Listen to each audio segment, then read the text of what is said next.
अस्सलाम वालेकुम नाज़रीन, सियासत टीवी के प्राइम टाइम में आप सबका तहे दिल से इस्तकबाल है। मैं हूं फरजान अहमद। सबसे पहले पेश है प्राइम टाइम की headlines. Chief minister Revanth Reddy ने नई दिल्ली में बरतानवी साबिक़ वज़ीर-ए-आज़म टोनी ब्लेयर से की मुलाकात। तेलंगाना राइजिंग 2047 समेत दीगर अमूर पर बातचीत। हैदराबाद के इंचार्ज वजीर पूनम प्रभाकर ने चिंदल बस्ती अर्बन हेल्थ सेंटर हैदराबाद का किया अचानक दौरा। अस्पताल की कारकर्दगी का लिया जायजा। अवाम के लिए बेहतर खिदमात फराहम करने पर दिया जोर। मोहम्मद अजहरुद्दीन ने जुबली हिल्स असेंबली हल्के में होने वाले ज़िमनी इंतखाबात में उम्मीदवारी का फिर किया दावा। कहा टिकट मुझे ही मिलेगा। जुबली हिल्स में पार्टी उम्मीदवार का फैसला कांग्रेस हाईकमान से मुशावरत के बाद ही होगा। तेलंगाना कांग्रेस सदर महेश कुमार गौड़ का रद्द-ए-अमल। पुलावन प्रोजेक्ट के सबब तेलंगाना को लाहक खतरात पर गोलमेज कॉन्फ्रेंस। रेवंत रेड्डी रियासती मफादात पर दें तवज्जो। BRS MLC कविता की अपील। फिर एक मरतबा ट्रम्प ने हिंद पाक जंग रुकवाने में कलीदी किरदार का किया दावा। पाकिस्तानी फौजी सरबराह से अमेरिकी सदर की मुलाकात हिंदुस्तान के लिए अफसोसनाक। कांग्रेस लीडर प्रमोद तिवारी का रद्द-ए-अमल। और ईरान ने इसराइल पर फिर एक मरतबा मिसाइल हमला कर दिया। कई गाड़ियों में लगी आग, कम से कम 7 अफराद हुए जख्मी।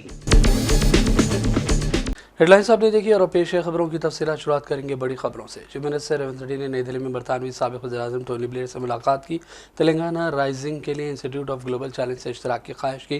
टोनी ब्लेयर ने इंस्टीट्यूट ऑफ ग्लोबल चैलेंज कायम किया है ताकि आलमी सतह पर मुख्तलिफ स्कीमों और विजन की तकमील के लिए हिकमत अमली तैयार की जा सके। टोनी ब्लेयर से मुलाकात के मौके पर रियासती वज़ीर आपाशी उत्तम कुमार रेड्डी, तेलंगाना के अरकान पार्लिमान और principal secretary information technology Jayesh Ranjan भी मौजूद थे। रेवंत रेड्डी ने तेलंगाना राइजिंग की तफसीलात से टोनी ब्लेयर को वाकिफ कराया और कहा कि 9 दिसंबर 2025 को हुकूमत के 2 साल की तकमील के मौके पर विजन डॉक्यूमेंट जारी होगा।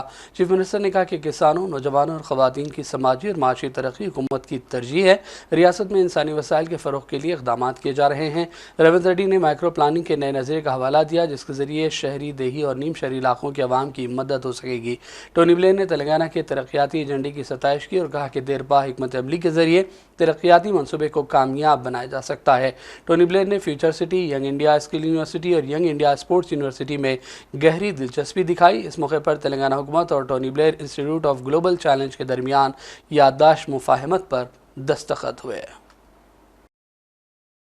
हैदराबाद के इंचार्ज वजीर पूनम प्रभाकर ने चिंदल बस्ती अर्बन हेल्थ सेंटर हैदराबाद का अचानक दौरा किया और तफसीली जायजा लिया। उन्होंने अस्पताल में काम करने वाले अमले के बारे में दरियाफ्त किया कि कौन फील्ड पर मौजूद है और कौन गैर हाजिर है। उन्होंने भी कहा कि इस किस्म के अचानक दौरों की तमाम सरकारी अस्पतालों में ज़रूरत है ताकि आवाम को इलाज की तमाम दरकार सहूलतें फराहम हो सकें और स्टाफ भी पाबंदी के साथ अपनी खिदमात अंजाम देता रहे। शहर हैदराबाद के जुबली हिल्स असेंबली हल्के में होने वाले ज़िमनी इलेक्शन के सिलसिले में कांग्रेस पार्टी के टिकट के सिलसिले में लश्करी अफवाहों के दरमियान कांग्रेस लीडर मोहम्मद अजहरुद्दीन ने एक नया बयान दिया है। उन्होंने भी कहा कि कुछ लोग कह रहे हैं कि पार्टी टिकट किसी और को दिया जाएगा। ये बातें बेबुनियाद हैं। अजहर ने दावा किया कि कांग्रेस क़यादत खासतौर पर रेवंत रेड्डी की उन्हें हिमायत हासिल है और कांग्रेस का टिकट उन्हें ही मिलेगा। तवील अरसे से मैं पार्टी के लिए काम कर रहा हूँ, मेरी इस मेहनत को क़यादत ज़रूर तस्लीम करेगी। आइए देखते हैं मोहम्मद अजहरुद्दीन का ये बयान। खरगे साहब के ब्लेसिंग से, राहुल गांधी जी के ब्लेसिंग से, सोनिया मैडम की ब्लेसिंग से, प्रियंका जी की ब्लेसिंग से और हमारे जो बहुत चहीते चीफ मिनिस्टर है उनके ब्लेसिंग से और हमारे जो इंचार्ज है मीनाक्षी मैडम, जो मैं उनको काफ़ी ऑलमोस्ट लाइक 21-20 ईयर्स से जानता हूँ, उनके ब्लेसिंग से इंशाल्लाह हम ये सीट कांग्रेस को जीतेंगे और मैं ज़रूर यहाँ से उम्मीदवार होऊंगा, लड़ूंगा। और सब लोग तो बहुत कह रहे हैं कि मेन स्पेकुलेशन तो होते रहते हैं, लेकिन मैं यहाँ से ज़रूर लड़ूंगा MLA इलेक्शन में। बट लेकिन जब MP इलेक्शन हुआ था कल में 1-2 या 3-4 महीने के बाद पूरे सिटी में हमारी कॉन्स्टिट्यूंसी में सब में ज़्यादा लीड मिली थी, ऑलमोस्ट 89-90,000 के करीब मिली थी। तो इससे ये है कि वोटर्स भी चाहते हैं कि मैं ही वहाँ से लड़ूँ और मेरे को जितना प्यार और मोहब्बत जुबली हिल्स के लोगों ने दी वो उसके लिए मैं जितना भी शुक्रिया अदा करूँ वो बहुत कम है। और लेकिन उसके बावजूद हम लोग यहाँ पे काफ़ी काम हो रहा है हमारी कॉन्स्टिट्यूंसी में। ऐसा नहीं कि काम नहीं हो रहा है, लेकिन जो भी काम ला रहे हैं लोग, जो भी जहाँ पे डिफ़िकल्टीज है, स्पेशली मोस्टली सीवेज का काम ज़्यादा होता है क्योंकि अभी बारिश होगी, बारिश के लिए भी हम लोग प्रिपेयर कर रहे हैं। तो काम तो बहुत हो रहे हैं, मेरा काम ही है काम करना। लेकिन इंशाल्लाह देखिए पूरी कोशिश होगी कि हम यहाँ से कांग्रेस पार्टी को फिर से जिताएंगे, वो मेरा। और उधर दूसरी जानिब तेलंगाना कांग्रेस सदर महेश कुमार गौड़ ने कहा कि इलेक्शन मामले पर किसी को भी पहले से अपनी उम्मीदवारी का दावा नहीं करना चाहिए। जुबली हिल्स में पार्टी उम्मीदवार का फैसला कांग्रेस हाईकमान से मुशावरत के बाद ही सामने आएगा। उन्होंने अजहरुद्दीन के दावे के दरमियान ये अहम बयान दिया। జూబ్లీ విషయంలో కూడా అజరుద్దీన్ గారు ఏదో నేను మళ్ళీ పోటీ చేస్తానని తప్పేం లేదు. గతంలో ఆయన పోటీ చేశాడు కాబట్టి మళ్ళీ పోటీ చేస్తానని చెప్తా ఉన్నాడు. కానీ అది అంతిమం కాదు. ఎవరికి వారు నేను పోటీ చేస్తానంటే అది ఫైనల్ కాదు. కాంగ్రెస్లో ఒక పెద్ద ప్రొసీజర్ ఉంటుంది. ఎవరెవరైతే ఆశావాళ్ళు ఉంటారో వారంతా అప్లికేషన్ పెట్టుకోవాలి పీసీసీలో. పీఈసీ కూర్చుంటుంది, కొంత వడపోత కార్యక్రమం ఉంటుంది. 3 పేర్లు 5 పేర్లు సెంట్రల్ ఎలక్షన్ కమిటీకి పంపుతాము. అక్కడ వడపోత తర్వాత సిడబ్ల్యూసీ ఫైనల్గా అభ్యర్థి ప్రకటిస్తుంది. అప్పటి వరకు ఎవరెన్ని మాట్లాడుకున్నా, ఎవరు ఎక్కడ క్లెయిమ్ చేసుకున్నా అది అధికారికం కాదు. तेलंगाना जागृति की जानिब से समाजगुड़ा प्रेस क्लब में पोलावरम प्रोजेक्ट के सबब तेलंगाना को लाक खतरात और मुतासरा देहातों के मसाइल पर एक राउंड टेबल मीटिंग हुई। इजलास में सदर तेलंगाना जागृति और MLC BRS के कविता ने मेहमान खुसूसी के तौर पर शिरकत की और कई अहम नुकात पर रोशनी डाली। कविता ने कहा कि आंध्र प्रदेश में जमकरदा 5 गाँवों की आवाम को शदीद मुश्किलात हैं। उन्होंने देहातों को दोबारा तेलंगाना में शामिल करने की मांग की और कहा कि 25 जून को प्रगति एजेंडे के तहत वज़ीर-ए-आज़म मोदी की सदारत में AP, तेलंगाना, उड़ीसा और छत्तीसगढ़ के चीफ मिनिस्टर्स का इजलास होगा। इस मौके पर रेवंत रेड्डी को चाहिए कि वो 5 देहातों को वापस हासिल करने का मामला और पोलावरम से मुताल्लिक मसाइल को ज़रूर उठाएं। Telangana state division in the parliament. Later on, almost 7 revenue mandals of Telangana were forcibly merged with Andhra Pradesh with an ordinance in 2014. Since that day till now we've been fighting for it. But particularly now Bhadrachalam is a Bhagwan Sri Ramji's temple town where 5 villages have been merged with Andhra. The entire temple town is in Telangana. So there are many day-to-day issues that these villagers are facing. And these 5 villages have already given us resolutions from their Gram Panchayats asking them to be merged with Telangana. So we are demanding that these 5 villages be re-merged with Telangana. To that extent, 25th of this month, there is a meeting of Honorable Shri Narendra Modi ji and 4 states chief ministers. In that particular meeting, we hope this issue comes up. We are demanding Revanth Reddy Garu to take up this issue and help these 5 villages. Thank you. Jai Telangana. BRS leader Ramesh Zeeshan और दीगर party कारकुनों ने आज MLC Aamir Khan से दफ्तर सियासत पहुंचकर मुलाकात की। तेलंगाना काबीना में मुसलमानों को नज़रअंदाज करने पर बरहमी का इजहार किया। रेवंत रेड्डी हुकूमत से इस बात का मुतालबा किया गया कि वो फौरी तौर पर एक मुस्लिम नुमाइंदे को रियासती वजीर बनाए। चीफ सेक्रेटरी तेलंगाना रामकृष्ण राव ने शमशाबाद म्यूनसिपैलिटी दफ्तर का दौरा किया। जायजे के दौरान उन्होंने 100 रोज़ा प्लान और दरपेश मसाइल के हवाले से तफसीली बातचीत की और हुकाम से वजाहतें भी तलब की। इस जायजा इजलास में ज़िला कलेक्टर नारायण रेड्डी और दीगर मुताल्लिका अहदेदारान और बल्दी अमले के अहलकार भी मौजूद थे। हैदराबाद के गच्चीबौली में वाक़ अमरीकी कौंसलेट के करीब उस वक्त कशीदा सूरत हाल हुई जब बाएबाजू जमातों के कायदीन और कारकुनों ने इसराइल की जानिब से ईरान पर हमलों के तनाजुर में अमरीका की तरफ से इसराइल को दी गई तायद के खिलाफ एहतजाज किया। इस एहतजाज के पेश नज़र अमरीकी कौंसलेट के अतराफ पुलिस की भारी नफरी तैनात की गई। जब बाएबाजू के कायदीन और कारकुन धरने के लिए कौंसल खाने पहुंचे तो गच्चीबौली पुलिस ने उन्हें गिरफ्तार कर लिया।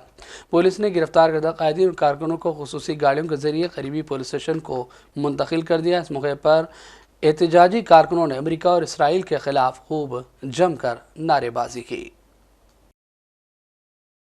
इंटरनेशनल योगा डे से कबल आज हैदराबाद के LB स्टेडियम में योगा डे प्रोग्राम मुनक़िद हुआ जिसमें रियासती governor Jishnu Dev Verma, BJP leader और मरकजी वजीर किशन रेड्डी और दीगर ने शिरकत की।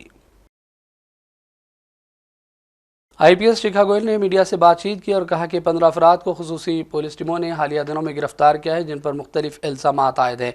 उन्होंने कहा कि ड्रग्स और ऑनलाइन इस्तेहसाल समेत दीगर मामलात को लेकर पुलिस इन दिनों सख्त इक़दामात कर रही है ताकि जराइम पर मुकम्मल तौर पर काबू पाने में मदद मिल सके। साइबर सिक्योरिटी ब्यूरो की चाइल्ड प्रोटेक्शन यूनिट ने एक स्पेशल ऑपरेशन में 15 ऐसे रिपीट ऑफेंडर्स को अरेस्ट किया है जो बच्चों के से रिलेटेड एक्सप्लॉयटेटिव और अब्यूजिव मटेरियल को ऑनलाइन शेयर करते थे या ब्राउज करते थे या खरीदते बेचते थे। ये 15 लोग रिपीटेड ऑफेंसेस में इन्वॉल्व हैं। करीब 34 FIRs इनके खिलाफ रजिस्टर्ड हैं और इनमें ये कोई 57 टिप लाइन्स में इनका इन्वॉल्वमेंट है। इन एक्यूज्ड को अरेस्ट करके जेल भेज दिया गया है और अभी और तफ्तीश चल रही है कि इनका कोई नेटवर्क्स हैं तो उनको तोड़ने की, और इनके और क्या कैसे इन्वॉल्वमेंट है। इस केस में जो इन्वॉल्व लोग हैं ज़्यादातर 20 साल की उम्र के 20s के एज में हैं, जबकि वैसे 50 साल के भी एक बुजुर्ग हैं इसमें। और जो बच्चे अपीयर हो रहे हैं वो शायद फॉरेन ओरिजिन के हैं, बट अभी इन्वेस्टिगेशन से पता चलेगा कि वो कहाँ के हैं, सोर्स कहाँ पे ये मटेरियल क्रिएट हुआ उसकी सोर्स की भी तफ्तीश चल रही है। हमारा लोगों से वो बताना चाहेंगे कि बच्चों से रिलेटेड कोई भी कमिश्नर पुलिस हैदराबाद सीवी आनंद ने कहा कि ट्रैफिक निज़ाम को बेहतर बनाने और गैर कानूनी फुटपाथ पर कब्जे करने वालों के खिलाफ कार्रवाई की जा रही हैं। इस सिलसिले में उन्होंने पुलिस हुकाम के साथ एक मीटिंग में शिरकत की, सूरत हाल का जायजा लिया। खासतौर पर ट्रैफिक पुलिस का अमला और अहलकार भी इस मीटिंग में मौजूद रहे। बाद में कमिश्नर पुलिस सीवी आनंद ने मीडिया को इस सिलसिले में बयान दिया। Average speed and a lot of measures have been put in place. Mainly the Operation Rope, which is the removal of obstructive parking and encroachments, so which has been done very sincerely, and because of that, because the removal of hawkers and vendors who were occupying the footpaths and the road main carriageway, like now the carriageway is available in a better manner. We would like to improve on that, and this has enabled the freer flow of traffic. Apart from this, VIP movement management of the convoys and all has improved drastically. With the help of all the political leadership, we have been able to regulate that movement, and also the signal timings which are getting altered. Now, almost 80% of the time, the signals are running on auto mode instead of manual mode, and we plan to make it 90% with better coordination with the convoy in charges. Not only this, the enforcement manner has been made very scientific. It is more regulation based. Now it is instead of the number of cases, we are now focusing on the quality of the enforcement. A lot of engineering measures have been put in place. We have put in high-rise cameras on tall buildings to get a bird's eye view of the entire traffic flow, where the congestion is happening. Better congestion management measures have been put in place, and that has helped in relieving the commuters of all the headaches which they face. Not only that, we have introduced drones. We have bought 2 drones on an experimental basis. We are now using drones for traffic management. We will increase the number. With this, we get a very bird's eye view of the traffic flow in the city on a daily basis, and we are able to put in measures. शहर हैदराबाद की police ने टोली चौकी police station हदूद के तहत Paramount colony इलाके में community राब्ता प्रोग्राम मुनक़िद किया। प्रोग्राम सुबह 5 बजे से सुबह 7:30 बजे तक जारी रहा। कमिश्नर पुलिस सीवी आनंद की हिदायत पर एडिशनल डीसीपी, 4 एसीपी और लगभग 300 पुलिस एहलकारों की टीम ने इस ऑपरेशन में हिस्सा लिया और सर्च ऑपरेशन के दौरान 300 घरों का मुआयना किया गया और 28 अफ्रीकी शहरियों को पासपोर्ट की तस्दीक के लिए पुलिस स्टेशन ले जाया गया। पुलिस ने एक मकान से बगैर मुनासिब दस्तावेजात के 32 दोपहिया गाड़ियों और गैरकानूनी सिलेंडर भी जब्त किए हैं। एसीपी फयाज ने मीडिया से बातचीत की और कहा कि हिफाजती इक़दाम और सिक्योरिटी उमूर को पेश नज़र रखते हुए पुलिस इक़दाम कर रही है। टोली चौकी पुलिस स्टेशन के हुदूद में पैरामाउंट कॉलोनी में कम्युनिटी कॉन्टैक्ट प्रोग्राम ऑर्गेनाइज किया गया है। इस कॉन्टैक्ट में हमारे एडिशनल डीसीपी साहब और 4 एसीपी साहिबान और 15 इंस्पेक्टर्स, 18 सब इंस्पेक्टर्स और 300 से ज़्यादा स्टाफ और हमारे सिटी आर्मर रिजर्व, इसके साथ साथ हमारे सीसीएस के 2 टीम और हेचनी वाले आके हमारे साथ में इस कम्युनिटी कॉन्टैक्ट प्रोग्राम किया गया है। सुबह 5:30 बजे से लेके 7:30 तक पैरामाउंट कॉलोनी में प्रोग्राम ऑर्गेनाइज किया गया है। इस प्रोग्राम में 4 आउटर कॉर्डन पार्टीज है और 10 सेस्ट पार्टीज है और 4 लिफ्टिंग पार्टीज है। इसमें मौजूदा हम तकरीबन 300 घर सर्च करे हैं। इसमें से 28 लोग जो अफ्रीकन नेशनल से लोगों को पासपोर्ट और उनको पूछताछ के लिए बुलाया गया है। इसके साथ साथ 32 गाड़ियां भी सीज करे हैं और वो लोग नंबर प्लेट्स आरसी बुक है नहीं बोलते वो देखने के लिए किया गया है। और उसके साथ साथ एक हुक्का का भी हम लोग बरामद करे हैं, उसको भी हम तहकीकात करेंगे। इसके साथ साथ और शराब के बॉटल्स भी एक घर में मिला गया है, उसको हम तहकीकात करेंगे। और गैस सिलेंडर जो इलीगल जो गैस फिल करके और ये लोग होटल्स को और घरों में तकसीम कर रहे थे, ये बहुत आगे चल के बहुत मसला हो जाता है, आदमी भी जान भी खो बैठता है कभी कभी गैस सिलेंडर्स हुए तो। आप उस सिलसिले में गैस सिलेंडर्स भी किया गया। उधर अतापुर पुलिस स्टेशन हुदूद में भी पुलिस ने अचानक तलाशी मुहिम चलाई। एमएम पहाड़ी, चिंतलमेट और दीगर इलाकों में पुलिस ने गाड़ियों की तलाशी ली। हालत नशा में गाड़ियां चलाने वालों के खिलाफ मुकदमा दर्ज किए गए। गैरकानूनी सरगर्मियों में मुलविस अफराद के खिलाफ भी पुलिस इक़दाम कर रही है। मीडिया को पुलिस अहदेदारों ने तफसीलात से आगाह किया। 10 बजे से लेके 1 बजे तक as part of visible policing CP sir instruction के हिसाब से हम लोग ये विजिबल पुलिसिंग करें। और 3 जगह में हम लोग MM पहाड़ी, चिंतलमेट और NM गुड़ा करें व्हीकल चेकिंग का ऑर्गेनाइज करा। और ये आइसोलेटेड प्लेसेस चेक करें, पान शॉप्स चेक करें।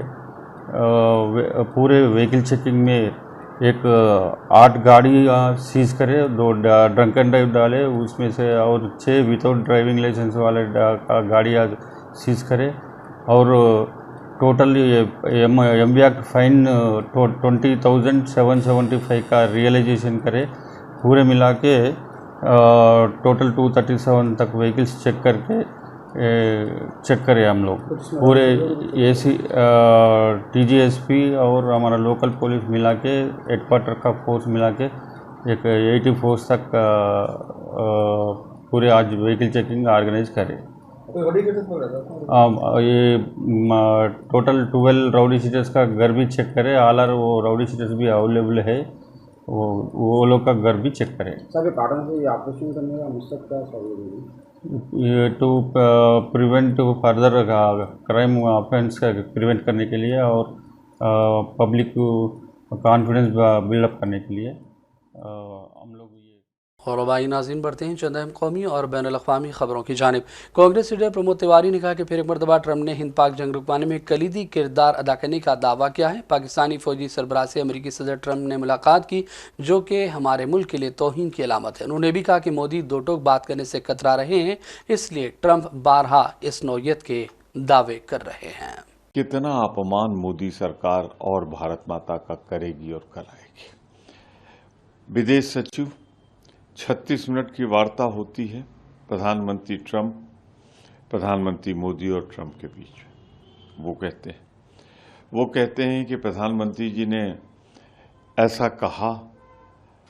वाशिंगटन उनकी बातों का समर्थन नहीं करता, कम से कम उनके काउंटर पार्ट को वाशिंगटन से समर्थन देना चाहिए था। हाँ, मोदी जी ने ऐसा कहा। और रही सही लुटिया डुबोदी ट्रंप ने, कुछ घंटे भी नहीं बीते, दिन तो छोड़ दीजिए, फिर उन्होंने फील्ड मार्शल मुनीर के साथ वार्ता की और कह दिया कि मैंने दोनों देशों की युद्ध रुकवाया, मैंने ही दोनों के युद्ध रोके और अब मैं ही ट्रेड कराने जा रहा हूं, व्यापार कराने जा रहा हूं। कितना अपमान और हम सहेंगे। याद आती हैं बहुत इंदिरा जी, जब उन्होंने निक्सन को उसके मुंह पर ये कह दिया था कि भारत की शक्ति क्या है। मरकजी वज़ीर दाखिला अमित शाह ने कहा था कि ऐसा वक्त दूर नहीं जब अंग्रेजी बोलने वालों को शर्म आएगी। इस पर कांग्रेस लीडर राहुल गांधी का सख्त रद्द-ए-अमल सामने आया। बीजेपी और आरएसएस पर उन्होंने तनकीदें की। राहुल ने एक वीडियो भी शेयर की जो आप स्क्रीन पर देख सकते हैं। इसमें राहुल ने कहा कि बीजेपी और आरएसएस के लीडरान खुद अपने बच्चों को इंग्लैंड भेजकर अंग्रेजी तालीम दिलाते हैं, जबकि अवाम को अंग्रेजी से दूर रखते हैं। राहुल ने कहा कि हिंदुस्तान की हर जबान में रूह, सकाफत और इल्म है और हमें उन्हें महफूज रखना है, लेकिन साथ ही हर बच्चे को अंग्रेजी भी सिखाना चाहिए क्योंकि वो दुनिया से मुकाबला कर सके। अच्छा मुझे एक बात बताओ, मोहन भागवत हर रोज कहता है कि भैया अंग्रेजी नहीं बोलनी चाहिए, हिंदी बोलनी चाहिए। अंग्रेजी का उपयोग नहीं करूंगा। मगर फिर आप आरएसएस के बच्चों को देखो, बीजेपी के लोगों के बच्चों को देखो, इनके मंत्रियों के बच्चों को देखो, ये सब इंग्लैंड जाके पढ़ रहे हैं। हो क्या रहा है सर? हम लोगों को भ्रमित कर रहे हैं ना। अंग्रेजी भैया, अंग्रेजी हथियार है। अंग्रेजी आप सीख गए तो आप कहीं भी घुस जाओ। अंग्रेजी आप सीख गए तो आप अमेरिका तक जाओगे, जापान चले जाओगे, कहीं भी जा सकते हो, किसी भी कंपनी में काम कर सकते हो। ये बोल रहे हैं मगर इसके पीछे सोच क्या? अंग्रेजी नहीं पढ़नी चाहिए। क्यों नहीं पढ़नी चाहिए? क्योंकि वो नहीं चाहते कि आप लोग बड़े बोर्डरूम्स में घुसो, आप लोगों को करोड़ों रुपए की नौकरी मिले, वो नहीं चाहते। वो चाहते कि भैया ये नौकरियां हमारी हैं, हम इंग्लिश स्कूल में जाएं, हमारा ठेका लगे रहे, और वो मतलब एससी के बच्चे एससी हॉस्टल में जाएं, वो अंग्रेजी ना सीखे, कुछ ना कर पाए। वो चाहते हैं कि दरवाजा आपके लिए बंद रहे, मगर अंग्रेजी आपका सबसे बड़ा हथियार है, क्योंकि अंग्रेजी आपको कहीं भी पहुंचा देती है। ईरान ने इसराइल पर एक मरतबा फिर ताकतवर मिसाइल हमला कर दिया। इस मिसाइल गिरने से शदीद नुकसान पहुंचा। कई गाड़ियों में इसराइल में आग लग गई और कम से कम 7 अफराद के जख्मी होने की खबर है, जबकि इसराइली फौज ने मिसाइल रोकने में नाकामी का एतराफ़ भी कर लिया और इंटरसेप्टर में मुमकिन खराबी को इसकी वजह करार दिया। एक रिपोर्ट के मुताबिक ईरान ने आज जुमे की सुबह एक मरतबा फिर इसराइल पर यह मिसाइल हमला किया, जिसमें माइक्रोसॉफ्ट ऑफिस के करीब बड़े पैमाने पर आग लग गई, जबकि रेलवे स्टेशन को भी आर्जी तौर पर बंद करने पर मजबूर होना पड़ा। ईरानी बैलिस्टिक मिसाइल के हमले से शदीद नुकसान पहुंचा, जिससे कई गाड़ियों में आग लगी, जबकि करीबी इमारतों को भी नुकसान पहुंचने की इत्तलात हैं। और इस दौरान ईरानी वज़ीर ख़ारजा अब्बास अराग़ची ने कहा है कि जब तक इसराइली हमले रुक नहीं जाते, अमेरिका के साथ मुज़ाकरात नहीं होंगे। दूसरी जानिब सदर ट्रंप ईरान इसराइल तनाज़े में शामिल होने या न होने का फ़ैसला आइंदा 2 हफ्तों में कर सकते हैं। पेश है इस हवाले से सियासत टीवी की ये रिपोर्ट। इसराइली फ़ौज ने कहा है कि उसकी जानिब से गुज़िश्ता रात ईरान में दर्जनों अस्करी अहदाफ पर हमले किए गए, जिनमें Organisation of Defence Innovation and Research भी शामिल थी।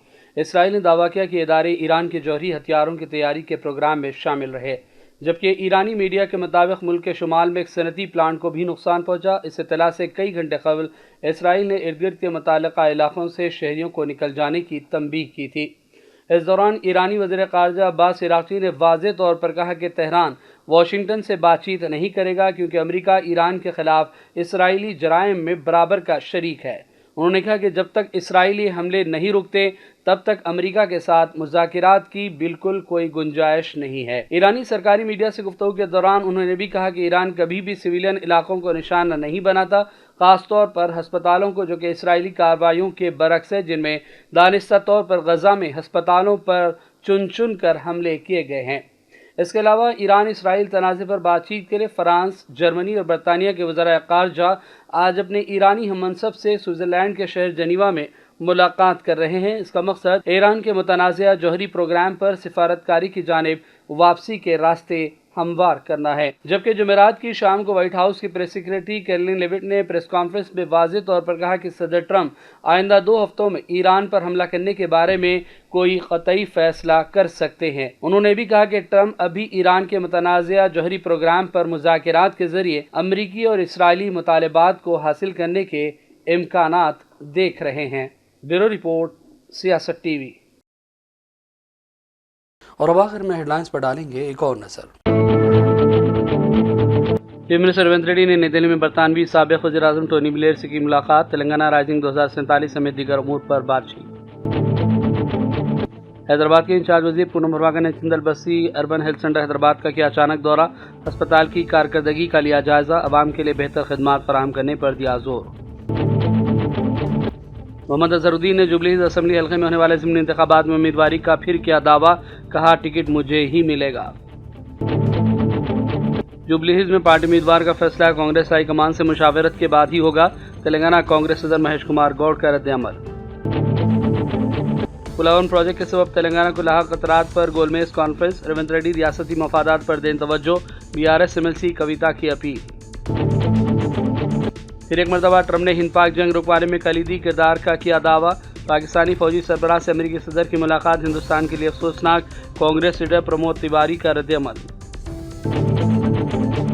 और ईरान ने इसराइल पर फिर एक मरतबा मिसाइल हमला कर दिया, कई गाड़ियों में लगी आग, कम से कम 7 अफराद हुए जख्मी।